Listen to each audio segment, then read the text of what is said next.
ഇപ്പോൾ പോലീസ് സ്റ്റേഷനിൽ ഹാജരാകാം എന്ന് പറയുകയും മജിസ്ട്രേറ്റിന് മുന്നിൽ കോടതിയുടെ മുന്നിൽ കീഴടങ്ങുകയും ചെയ്തിരിക്കുന്നു എന്ന വിവരമാണ് ഇപ്പോൾ വരുന്നത്.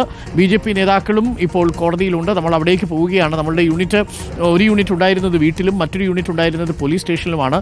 അതിവിദഗ്ധമായി PC ജോർജ് മജിസ്ട്രേറ്റിന് മുന്നിലാണ് കീഴടങ്ങിയത്. പോലീസ് സ്റ്റേഷനിൽ ഈ ക്യാമറ കണ്ണുകളിലേക്ക് വരാതെ മജിസ്ട്രേറ്റിൻ്റെ കോടതിയിൽ ഇരിക്കുകയാണ്. ഇപ്പോൾ അഞ്ജന പോലീസ് സ്റ്റേഷനിൽ വരാതെ നേരെ പോയിരിക്കുന്നത് കോടതിയിലേക്കാണ്. നമ്മളടക്കമുള്ള എല്ലാ മാധ്യമപ്രവർത്തകരും ഉണ്ടായിരുന്നത് പോലീസ് സ്റ്റേഷനിലാണ്. നമുക്ക് അലിയോട് അങ്ങോട്ട് മാറാനായിട്ട് ആവശ്യപ്പെടാം. നമുക്ക് അവിടുത്തെ ദൃശ്യങ്ങൾ വേണം. കീഴടങ്ങി എന്നാണോ പറഞ്ഞത്, കീഴടങ്ങും എന്നാണോ പറഞ്ഞത്? അരുൺകുമാർ, അല്പസമയത്തിനകം തന്നെ ഈരാറ്റുപേട്ട മജിസ്ട്രേറ്റ് കോടതിയിൽ PC ജോർജ് എത്തുമെന്നാണ് ഇപ്പോൾ BJP ജില്ലാ വെസ്റ്റ് പ്രസിഡന്റായ മാധ്യമങ്ങളെ അറിയിച്ചിരിക്കുന്നത്. കീഴടങ്ങി എന്നുള്ളതാണ് അഞ്ജന. ഇപ്പോൾ PC ജോർജ് കോടതിയിൽ കീഴടങ്ങിയിട്ടുണ്ട്. നമുക്ക് ആ ദൃശ്യങ്ങൾ കൂടി അല്പസമയത്തിനുള്ളിൽ പ്രേക്ഷകരിലേക്ക് എത്തിക്കാം. BJP നേതാക്കൾക്കൊപ്പം എത്തിയാണ് കീഴടങ്ങിയിരിക്കുന്നത് PC ജോർജ്. PC ജോർജ് നേരത്തെ ഈരാറ്റുപേട്ട സ്റ്റേഷനിലെത്തും എന്നാണ് അറിയിച്ചിരുന്നതെങ്കിലും PC ജോർജ് പോയി നമുക്കൊപ്പം അലി അക്ബർ ഷായുണ്ട്. അലി അക്ബർ ഷാ, PC ജോർജ് കോടതിക്ക് മുന്നിലാണ് കീഴടങ്ങിയതല്ലേ, പോലീസ് സ്റ്റേഷനിലല്ല?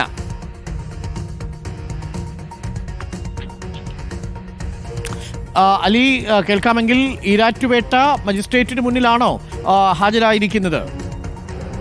അരുൺകുമാർ, PC ജോർജ് ഇപ്പോൾ ഈരാറ്റുപേട്ട മജിസ്ട്രേറ്റ് കോടതിയിലാണ് ഹാജരായിരിക്കുന്നത്. അല്പസമയം മുമ്പാണ് കോടതിയിലേക്ക് PC ജോർജ് എത്തിയത്. ആദ്യഘട്ടത്തിൽ ഈരാറ്റുപേട്ട പോലീസ് സ്റ്റേഷനിലെത്തി ഹാജരാകുമെന്നായിരുന്നു അറിയിച്ചിരുന്നത്. ആ നിലയിലുള്ള അറിയിപ്പ് തന്നെയാണ് പോലീസിന് ലഭിക്കുകയും ചെയ്തത്. എന്നാൽ ഇപ്പോൾ നേരിട്ട് ഈരാറ്റുപേട്ട മജിസ്ട്രേറ്റ് കോടതിയിലേക്ക് എത്തിയാണ് PC ജോർജ് കീഴടങ്ങിയിരിക്കുന്നത്. കീഴടങ്ങൽ ജാമ്യം തള്ളിയതോടുകൂടിയാണ് ഇപ്പോൾ നിലവിൽ ഇത്തരത്തിലൊരു നടപടിയിലേക്ക് പോയിരിക്കുന്നത്. ഇപ്പോൾ എന്തായാലും കോടതിയിൽ എത്തിയിരിക്കുന്നു PC ജോർജ്. ഇനി ബാക്കിയുള്ള നടപടിക്രമങ്ങൾ ഏത് നിലയിലായിരിക്കും എന്ന കാര്യങ്ങളെല്ലാം, വിവരങ്ങളെല്ലാം കോടതിയിൽ നിന്ന് വരേണ്ടതുണ്ട്. എന്തായാലും വലിയൊരു പോലീസ് സംഘം ഇപ്പോൾ കോടതി സമുച്ചയത്തിന് ചുറ്റും എത്തിയിട്ടുണ്ട്. ഈരാറ്റുപേട്ട സ്റ്റേഷനിൽ നിന്നും അതുപോലെ തന്നെ പാല DVSPക്ക് കീഴിലുള്ള വിവിധ സ്റ്റേഷനുകളിൽ നിന്നും എത്തിയ ഒരു വലിയ പോലീസ് സന്നാഹം തന്നെ ഇപ്പോൾ കോടതി പരിസരത്തുണ്ട്. സ്വാഭാവികമായും ഹൈക്കോടതി ജാമ്യം തള്ളിയ സാഹചര്യത്തിലും ഇത്തരത്തിൽ ഇനിയൊരു വിട്ടുവീഴ്ച ഇല്ല. കാരണം ഇത്തരത്തിൽ തുടർച്ചയായി ഇത്തരം പരാമർശങ്ങൾ നടത്തുന്ന സാഹചര്യത്തിൽ ഇനിയൊരു വിട്ടുവീഴ്ച PC ജോർജിന് ഇല്ല എന്ന നിലയിലുള്ള നിലപാട് തന്നെയായിരുന്നു കോടതിയിൽ നിന്നുണ്ടായത്. ആ നിലയിൽ തന്നെ ഇന്ന് അറസ്റ്റ് രേഖപ്പെടുത്താനുള്ള എല്ലാ നടപടിക്രമങ്ങളും പോലീസും പൂർത്തിയാക്കിയിരുന്നു. പ്രതിഷേധം കൂടി കണക്കിലെടുത്തൊരു വലിയ പോലീസ് സന്നാഹം ഉൾപ്പെടെ സജ്ജമാക്കിക്കൊണ്ടായിരുന്നു പോലീസ് ഇവിടെ ഈരാറ്റുപേട്ട പോലീസ് സ്റ്റേഷനിൽ ക്രമീകരണങ്ങൾ ഒരുക്കിയിരുന്നത്. പരിസര പ്രദേശങ്ങളിൽ മറ്റേതെങ്കിലും നിലയിലുള്ള പ്രതിഷേധങ്ങൾ ഉണ്ടായാൽ അതിനുകൂടിയുള്ള പോലീസ് സംഘവും ഇവിടെ സജ്ജമായിരുന്നു. അതിനിടെ പ്രതിഷേധങ്ങളിലേക്ക് BJP സംസ്ഥാന നേതൃത്വം കടക്കുന്നില്ല എന്ന് വേണം മനസ്സിലാക്കാൻ. നിലവിൽ PC ജോർജ് ഇപ്പോൾ മജിസ്ട്രേറ്റ് മുമ്പാകെ കീഴടങ്ങിയിരിക്കുന്നു. മതവിദ്വേഷ പരാമർശ കേസിൽ PC ജോർജിനെതിരെ അതിശക്തമായ പരാമർശങ്ങളാണ് ഹൈക്കോടതിയിൽ നിന്നുണ്ടായത്. മുൻകൂർ ജാമ്യാപേക്ഷ തള്ളുകയും ചെയ്തിരുന്നു. ഈ സാഹചര്യത്തിലാണ് ഇപ്പോൾ ഈരാറ്റുപേട്ട കോടതിയിൽ PC ജോർജ് കീഴടങ്ങിയിരിക്കുന്നത്. അറസ്റ്റ് ചെയ്യാനുള്ള പോലീസ് നീക്കത്തിനിടെയാണ് നേരിട്ട് കോടതിയിൽ ഹാജരായിരിക്കുന്നത്. കോടതിയിൽ ഹാജരാക്കി പോലീസ് നീക്കം തടയാനുള്ള ശ്രമമാണ് PC ജോർജ് നടത്തുന്നത്. പക്ഷേ അത് എത്രത്തോളം ഫലവത്താകും എന്നുള്ള കാര്യം വ്യക്തമല്ല.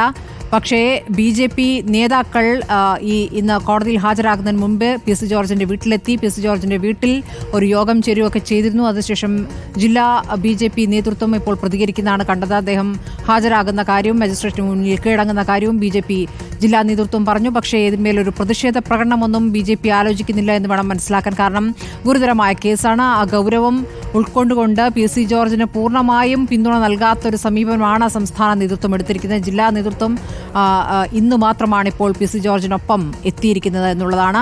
എന്താണ് PC ജോർജിന് മുന്നിലെ നിയമസാധ്യതകൾ? ഇപ്പോൾ ശ്യാം ദേവരാജും വിവരങ്ങളുമായി. ശ്യാം, ഇപ്പോൾ ഈരാറ്റുപേട്ട മജിസ്ട്രേറ്റ് മുമ്പാകെയാണ് PC ജോർജ് ഇപ്പോൾ കീഴടങ്ങിയിരിക്കുന്നത്. അറസ്റ്റിലേക്ക് പോലീസ് നീങ്ങുന്നു എന്നതിനിടയിലാണ് ഇപ്പോൾ കോടതിയിൽ കീഴടങ്ങിയിരിക്കുന്നത്. ഇനിയിപ്പോൾ PC ജോർജിന് മുന്നിലെ സാധ്യതകൾ എന്താണ് ശ്യാം? സ്മൃതി, ഇക്കാര്യത്തിൽ PC ജോർജ് കീഴടങ്ങിയത് മജിസ്ട്രേറ്റ് കോടതിക്ക് മുന്നിലാണ്. മജിസ്ട്രേറ്റ് കോടതി സ്വാഭാവികമായും ഈ കേസിലെ പ്രതി കീഴടങ്ങിയിട്ടുണ്ട് എന്ന കാര്യം പോലീസിനെ അറിയിക്കും. പോലീസ് സ്വാഭാവികമായും എത്തുകയും PC ജോർജിനെ കസ്റ്റഡിയിൽ വാങ്ങുകയും ചെയ്യും. ഇതിൽ സംഭവിക്കാനുള്ളത് സ്വാഭാവികമായും പോലീസ് കസ്റ്റഡിയിലേക്ക് മാറ്റിക്കഴിഞ്ഞാൽ ബാക്കി നടപടിക്രമങ്ങൾ പൂർത്തിയാക്കിയതിനു ശേഷം വീണ്ടും കോടതിയിൽ ഹാജരാക്കും. അങ്ങനെ കോടതിയിൽ ഹാജരാക്കുമ്പോൾ റിമാൻഡിലേക്ക് പോകണോ വേണ്ടയോ എന്ന കാര്യത്തിൽ കോടതി തീരുമാനമെടുക്കണം. അങ്ങനെ റിമാൻഡിലേക്ക് അയക്കണം, കസ്റ്റഡിയിൽ സൂക്ഷിക്കണമെന്ന കാര്യമാണ് പോലീസ് കോടതിയിൽ സ്വാഭാവികമായും ആവശ്യപ്പെടുക. ഈ സമയം തന്നെ PC ജോർജ് കോടതിയിൽ ജാമ്യാപേക്ഷ നൽകുകയും ചെയ്യും. ആ ജാമ്യാപേക്ഷ ഇന്ന് തന്നെ അല്പസമയത്തിനകം തന്നെ PC ജോർജ് ജാമ്യാപേക്ഷ നൽകും. അതിൽ ഇന്ന് തീരുമാനമെടുക്കുമോ, മജിസ്ട്രേറ്റ് കോടതി ഇന്ന് തന്നെ തീരുമാനമെടുക്കുമോ എന്നതാണ് ഏറ്റവും നിർണായകമായ കാര്യം. അതല്ല, ഇന്ന് പരിഗണിക്കേണ്ടതില്ല, ജാമ്യാപേക്ഷ പോലീസിന്റെ നിലപാട് കൂടി തേടിയതിനു ശേഷം അടുത്ത ദിവസം പരിഗണിച്ചാൽ മതി എന്ന് മജിസ്ട്രേറ്റ് കോടതി തീരുമാനിച്ചാൽ PC ജോർജ് സ്വാഭാവികമായും റിമാൻഡിലേക്ക് പോകും. PC ജോർജിന്റെ ജയിലിൽ കിടക്കേണ്ടി വരും. അത് സബ് ജയിലിലേക്കായിരിക്കും കൊണ്ടുപോവുകയും ചെയ്യുക.